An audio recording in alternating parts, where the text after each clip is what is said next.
Hello friends, जैसा कि पिछले चैप्टर में हमने देखा था कि गिज़लिन अपने पिछले जन्म के दोस्त को बचाने के लिए ओस्टन टेरिटरी गया था। वहां के एक कसीने में इसका हाथ कटने ही वाला होता है, लेकिन गिज़लिन टाइम पर उसे बचा लेता है। गिज़लिन अपनी तलवार का इस्तेमाल करता है और क्लोड के हाथ को कटने से रोक लेता है। अब इस चैप्टर की शुरुआत वहीं से होती है जहाँ पर हम देखते हैं क्लोड जिसके साथ जुए का गेम खेल रहा था, वो भारी भरकम सा गुंडा गिज़लिन से उसके बारे में पूछता है। तब गिज़लिन बताता है कि वो दूसरी कंट्री से आया है जिसका नाम है गिज़लिन पर्डियम, जो कि फेनरिस का लॉर्ड है। अब दोस्तों, बाहर से आकर कोई जुए के अड्डे पर तुम्हें परेशान करे तो हमला तो होगा ही। हम देखते हैं कि इस भारी भरकम से बंदे के दोनों साथी गिज़लिन पर टूट पड़ते हैं अपनी तलवार से, लेकिन एक को तो गिज़लिन रोक लेता है और दूसरे को रोक लेती है बेलिंदा। तब ये भारी भरकम सा गुंडा अपने साथी से बोलता है कि बस करो, और गिज़लिन से बोलता है कि आप जो कि दूसरी कंट्री का नोबल है, मैं आपका स्वागत करता हूँ। ये है क्रैकन गैम्बलिंग हाउस। आप पड़ोसी देश से आए हैं और यहाँ पर आकर आपने हिम्मत की तलवार उठाने की, मैं हिम्मत की दाद देता हूँ। अब दोस्तों, जैसे ही ये गुंडा ऑर्डर देता है, इसके दोनों साथी अपने वेपन्स नीचे कर लेते हैं। साथ ही साथ बेलिंदा और गिज़लिन भी अपने वेपन्स को नीचे कर लेते हैं। तब ये गुंडा बोलता है कि वैसे तो मैं आपका स्वागत कर रहा हूँ, लेकिन मुझे समझ में नहीं आ रहा कि आप जैसा एक नोबल इस जैसी घटिया जगह पर क्या कर रहा है,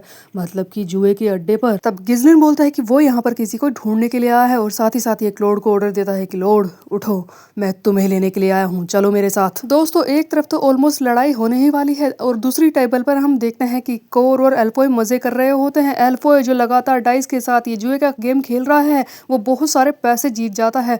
आखिरकार वो एक जादूगर है, इसके पास लक तो होगा ही, और इसी लक के सहारे ये काफी जीत रहा होता है। दोस्तों, एल्फा जुए में 1000 सोने के सिक्के अभी तक जीत चुका होता है, जिन्हें देखकर तो उसे खुद की आंखों पर भी विश्वास नहीं हो रहा होता है। इसके साथ जो बंदे जुआ खेल रहे हैं, उन्हें गुस्सा आ रहा होता है कि एक इस जैसा नया इंसान जो आज ही आया है जुआ खेलने के लिए, वो इतने पैसे कैसे जीत सकता है। कोर बहुत ही ज्यादा खुश हो रहा होता है कि क्या बात है यार, मैं तो तुझे बच्चा समझ रहा था इस खेल में, लेकिन अगर इस तरह से खेलेगा तो पता नहीं तू एक दिन में कितने पैसे कमा लेगा। एंड कमाल की बात तो ये है दोस्तों, इस एल्फोय को भी जुआ खेलने में मजा आ रहा होता है, क्योंकि इसके सामने 1000 सोने के सिक्के हैं, जिन्हें देखकर ये सोच रहा होता है कि इतनी ज्यादा कमाई एक दिन में बहुत सारे मैजिक स्क्रॉल बेचने के बाद जितने मैं पैसे कमाता था ना, ये तो उससे कहीं गुना ज्यादा है। क्या बात है, मैं इतने पैसे जीत सकता हूँ, मेरे दिल की धड़कनें बहुत ही ज्यादा बढ़ रही है। बंदे को तो दोस्तों एक ही बार में जुए की लत लग गई है, इसे तो मजा आ रहा है पैसे जीतने में। तभी पीछे से लड़ाई की आवाजें सुनाई देती है। कोर पीछे की तरफ ध्यान देता है, जहाँ पर गिज़लिन और वो गुंडे आपस में बहस कर रहे होते हैं। बेलिंदा कहती है कि क्या कहा यंग मास्टर, आप इस जुआरी को लेने के लिए ओस्टन टेरिटरी आए हैं, आप इसे हमारे टेरिटरी का प्रबंधक बनाना चाहते हैं। तभी टेबल पर बैठा वही भारी भरकम सा गुंडा बोलता है कि नहीं, तुम इस बंदे को लेकर नहीं जा सकते।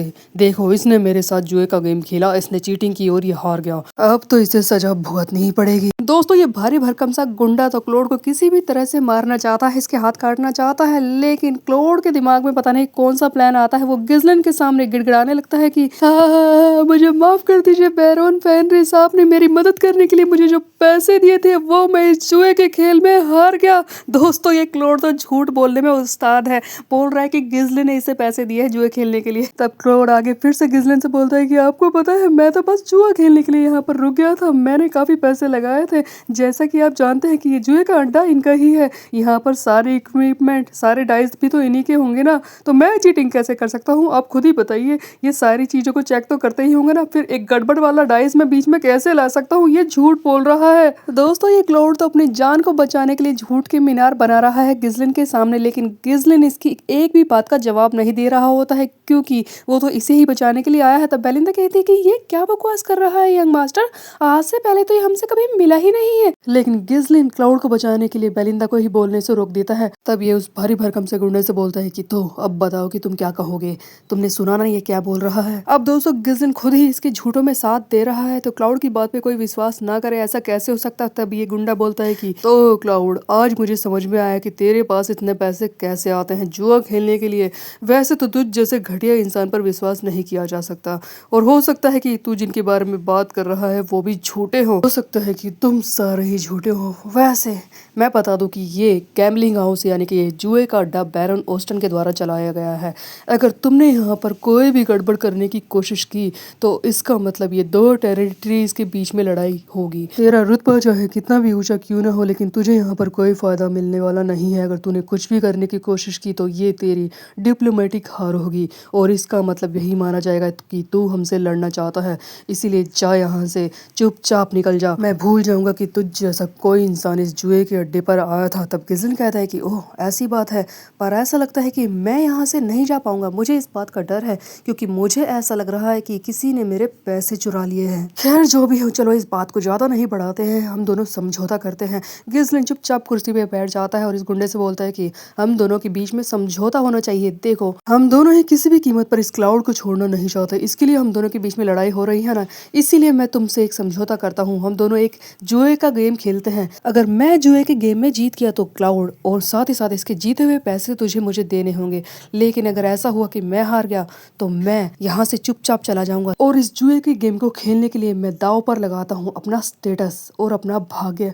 दोस्तों ये अपना सारा कुछ दाव पर लगा रहा है इस क्लाउड के लिए, जुए का गेम जीतने के लिए। आई मीन बहुत ही ज्यादा कर रहा है, सचमुच बहुत ही अच्छा दोस्त होगा ये इसका पिछले जन्म में। अब जबकि गिज़लिन ने अपना स्टेटस दाव पर लगाया है, इसे सुनकर तो हर कोई हैरान हो जाता है। बेलिंदा कहती है कि आप क्या कर रहे हैं यंग मास्टर। खुद क्लाउड भी ये बात सुनकर हैरान हो जाता है कि इसके लिए कोई अपना स्टेटस, अपनी किस्मत दाव पर लगा रहा है। तब वो गिज़लिन से बोलता है कि हे तुम क्या कर रहे हो, देखो तुम जो कर रहे हो मैं उससे खुश तो हूँ, लेकिन तुम ऐसा मेरे लिए क्यों कर रहे हो, मैं तुम्हें जानता भी नहीं। तब गिज़लिन कहता है कि मैं वो हूँ जिसे तुम्हारी सबसे ज़्यादा ज़रूरत है, तुम मेरे साथ जाओगे, समझे। दोस्तों जैसे ही इतनी बड़ी जुए की शर्त लग ही चुकी है, हर कोई हैरान हो जाता है, हर कोई इस टेबल को आकर घेर लेता है जो भी आसपास में बैठे थे। तब वो गुंडा बोलता है कि क्या बात है, इतने दिनों बाद किसी नोबल को देखा है जिसके अंदर दम है। तू जुआ खेलना चाहता है ना, चल मैं तुझे एक मौका देता हूँ। वैसे भी एक जुए का अड्डा है ही, इसीलिए मैं तुझे खेलने का मौका दूंगा, एक फेयर चांस। यहाँ पर टेबल के आसपास बहुत सारी भीड़ जमा हो चुकी है जो इसी बारे में बात कर रही होती है कि क्या बात है, इतनी बड़ी शर्त लग चुकी है, किसी ने पहली बार इस जुए के अड्डे के क्रैंक को ललकारा है, देखते हैं कि क्या होता है। तब यहाँ पर बैठा वो गुंडा जिसका नाम है क्रैंक, वो बोलता है कि देखो मैं तुम्हें रूल समझाता हूँ। तब ये डाइस फेंकता है ग्लास में से निकाल कर और कहता है कि जिसका छोटा नंबर आया वो जीतेगा शर्त में। मतलब कि इस डाइस में जिसका छोटा अंक उसकी होगी जीत, और अगर दोनों का बराबर नंबर आया तो ये गेम चलता रहेगा। इस जुए के अड्डे के रूल काफी सिंपल है, वैसे भी आजकल के नोबल को कुछ समझ में भी तो नहीं आता, इसीलिए सिंपल रूल ही अच्छे हैं। दोस्तों इस जुए की बाजी को जीतने के लिए रूल तो काफी सिंपल है, बस इस डाइस को घुमाना है, जिसका छोटा नंबर आएगा वही जीतेगा। ये मोटा सा बंदा इसी बारे में बता रहा होता है। तब गिज़लिन कहता है कि ठीक है मैं समझ गया, तैयार हूँ, शुरू करो। तब ये गुंडा क्रैंक सोच रहा होता है कि जितना मैंने सोचा था उससे ज्यादा इम्पेशेंट है, लगता है बहुत ही जल्दी हार जाएगा। दोस्तों ये तो गिज़लिन को बेवकूफ समझ रहा था कि अचानक से आया, कहीं से भी शर्त लगाई और खुद ही हार के चला जाएगा, लेकिन ऐसा होने वाला नहीं है। जुए की बाजी लग चुकी है। अब दोस्तों जुए की बाजी में पहले डाइस को कौन घुमाएगा, इसके लिए सिक्का उछाला जाता है। गिज़लिन उछालता है सिक्का और हेड्स बोलता है, लेकिन आता है टेल, इससे कि सामने वाले गुंडे की बारी पहले आ जाती है, यानी कि क्रैंक की। तब ये क्रैंक बोलता है कि सबसे पहले मैं ही घुमाता हूँ क्योंकि मैं टॉस जीता हूँ। उसके बाद हम देखते हैं कि ये डाइस को डालता है ग्लास में, जोर जोर से उसे घुमाना शुरू कर देता है। बेलिंदा बोलती है कि क्या कर रहा है ये, डाइस को इस तरह से क्यों घुमा रहा है कि उसे तोड़ ही देगा। तभी हम देखते हैं कि जोर जोर से ग्लास घुमाने के बीच में ये चीटिंग कर रहा होता है बंदा। क्रैंक के हाथ में जो ग्लास है दोस्तों ये पीछे से खुला हुआ है, जिसके अंदर डाइस दिखाई भी दे रहा होता है। ऐसा लगता है कि ये हर बार चीटिंग करता है, जोर जोर से घुमाता है, सबका ध्यान बटाता है और अचानक से इस ग्लास को टेबल पर रख देता है और इसका आता है 1 पॉइंट, जिससे कि सबसे छोटा नंबर आने की वजह से ये जीत जाता है और कहता है कि देख मेरा 1 पॉइंट हुआ। दोस्तों जुए की बाजी को जीतने के लिए इस क्रैंक ने तो घटिया चाल चल दी है, 1 नंबर लाया है। अब इससे छोटा डाइस में क्या ही आएगा, 0 तो आना ही सकता क्योंकि डाइस पर 0 का नंबर होता ही नहीं है। तब यहाँ पर सारे खड़े जो बंदे होते हैं वो हंसने लगते हैं कि क्या बात है, क्रैंक जीत गया। आखिरकार इस बंदे ने हमारे इस बॉस क्रैंक से लड़ाई करी ही क्यों, जुए की बाजी लगाई ही क्यों, ये तो शुरू होने से पहले ही हार गया। क्लाउड कुछ बोल ही नहीं रहा होता है क्योंकि उसका तो कुछ नहीं गया। तभी बेलिंदा कहते हैं कि यंग मास्टर अब क्या होगा। तब गुंडा क्रैंक गिज़लिन का मजाक उड़ाता और कहता है कि ओह मुझे माफ कर दीजिए, जैसा कि मैंने सोचा था ये तो शुरू होने से पहले ही खत्म हो गया। देखा ना तूने, मेरा 1 पॉइंट आ गया है और मैं जीत चुका हूँ। तब गिज़लिन बोलता है कि जितना बड़ा तुम्हारा शरीर है उतना ही तुम्हारा बड़ा मुंह है, मुंह बंद करोगे, अब मेरी बारी है। दोस्तों गिज़लिन अभी भी जीत की उम्मीद के साथ बैठा था, लेकिन ये 1 पॉइंट से कम यानी कि 0 लाएगा कैसे, ये भी तो देखने वाली बात है। हम देखते हैं कि गिज़लिन उठाता है डाइस और इसे डालता है ग्लास में। कोई भी नहीं जानता कि गिज़लिन क्या करेगा, किस तरह से जीतेगा। अब गिज़लिन को या तो 1 लाना है या फिर 0 लाना है। क्रैंक बोल रहा होता है कि चाहे तो कुछ भी कर ले, नोबल मैन कुछ नहीं कर पाएगा। तभी अपने मन में सोच रहा होता है कि वैसे भी मेरे पास जीतने की चाल है, जुए की हर एक बाजी को जीतने की मेरी एक स्पेशल ट्रिक है। जो मेरे पास ग्लास होता है वो पीछे से खुला है, ये एक स्पेशल ग्लास है और मेरे पास एक डाइस मेरी फिंगर्स के बीच में छुपा होता है जिसके अंदर वजन है। चाहे मैं उसे कितना भी हिलाऊं, चाहे कुछ भी करूं, उस पर वही नंबर आएगा जो मैं चाहता हूं। और जब मैं ग्लास में चुपचाप उस खुले हुए ग्लास को हिलाता हूं और चुपचाप डाइस डाल देता हूं, कोई भी देख ही नहीं पाता, सबकी नाक के नीचे मैं ये काम करता हूं। आज तक मुझे इस ट्रिक में कोई पकड़ नहीं पाया है। बस मैं ही जीतूंगा, चाहे तू कुछ भी कर ले नोबल मैन, कुछ भी कर ले, जीत तो मेरी ही होगी। दोस्तों, जुए की बाजी में भी चीटिंग चल रही है। खुला हुआ ग्लास, उसके ऊपर एक डाइस भी छुपा रखा है इसने एक्स्ट्रा, ये सारी बातें बता रहा होता है। लेकिन अब गिज़लिन क्या करेगा, हम देखते हैं कि गिज़लिन भी अपनी बाजी चलता है, ग्लास को जोर से माना के साथ प्रेस करता है। पता नहीं ये क्या कर रहा है। गिज़लिन ग्लास को ज्यादा हिलाता वही नहीं है, बस अपनी माना से थोड़ा सा ग्लास में प्रेशर डालता है और बोलता है कि देखो, तुमने क्या कहा था कि छोटा नंबर आएगा जिसका वही जीतेगा, तो ये लो, मेरा है 0 पॉइंट्स। दोस्तों, इसने अपनी माना से ग्लास के अंदर ही डाइस का चूरा बना दिया है और इसे टेबल पर रखकर कहता है कि 0 पॉइंट्स आए हैं। दोस्तों, डाइस चूरा बन जाएगा इस बारे में तो कोई सोच ही नहीं सकता था। वहां खड़ा हर कोई बंदा हैरान हो जाता है कि क्या, इसने तो डाइस का पाउडर बना दिया, 0 पॉइंट्स आए हैं, इसका मतलब क्रैंक हार गया। लेकिन ऐसा कैसे हो सकता है। तब गुस्से में वो बंदा क्रैंक चिल्ला रहा होता है कि तूने चीटिंग की है, तू एक नोबल मैन है और इस तरह के डिस्गस्टिंग मूव कैसे कर सकता है, तूने तो चीटिंग की है, देख डाइस पर नहीं आया, तूने तो इसका चूरा ही बना दिया। दोस्तों, उल्टा चोर कोतवाल को डांटे, खुद चीटिंग कर रहा है और गिज़लिन पर नाम लगा रहा होता है। तब हम देखते हैं कि गिज़लिन अचानक से इसका हाथ पकड़ लेता है, जिसकी वजह से इस क्रैंक ने जो अपनी उंगलियों के बीच में डाइस छुपा कर रखा था वो नीचे गिर जाता है और कहता है कि अगर मैं चीटिंग कर रहा हूँ तो ये क्या है, ये डाइस कहाँ से आया। गिज़लिन ने यहाँ पर खड़ी जनता के सामने अपने ही बॉस को एक्सपोज कर दिया है। हर कोई हैरान हो जाता है कि क्या, हमारे बॉस क्रैंक के हाथ में हमेशा एक डाइस होता है, इसका मतलब जुए की जो भी बाजी है जीतते हैं वो अभी तक चीटिंग होती है। हर किसी को इसकी चीटिंग के बारे में पता चल जाता है। तब गिज़लिन कहता है कि तूने क्या कहा था, इस जुए के अड्डे का नियम है फेयर एंड स्क्वायर, यहाँ पर जो भी होगा नियम से होगा।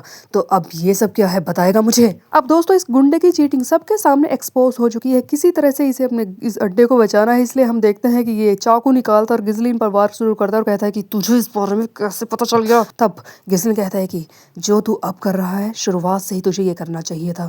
तुझ जैसे गुंडे से किसी भी तरह की तमीज की मुझे उम्मीद नहीं है। आ गया ना अपनी असली औकात पे। तब ये गुंडा क्रैंक कहता है कि मुझे नहीं पता कि तू क्या बकवास कर रहा है, अब मैं तुझे यहाँ से किसी भी कीमत पर बाहर जाने नहीं दूंगा, समझा। तभी अपने साथियों से बोलता है कि टूट पड़ो इस पर और इसे काट डालो। दोस्तों, ये गुंडा क्रैंक किसी भी कीमत पर गिज़लिन को जुए के अड्डे से बाहर नहीं जाने देगा, क्योंकि बाहर जाते ही इसकी चीटिंग एक्सपोज हो जाएगी। और अब ये किसी भी कीमत पर गिज़लिन को मारना चाहता है। अपने साथियों को ऑर्डर भी दे दिया है, लेकिन गिज़लिन अभी भी शांत बैठा है। क्या करेगा वो, ये हम देखेंगे नेक्स्ट चैप्टर में। तब तक के लिए मेरे चैनल को सब्सक्राइब कर ले, बेल के आइकन को प्रेस पर। मिलते हैं, बाय बाय दोस्तों।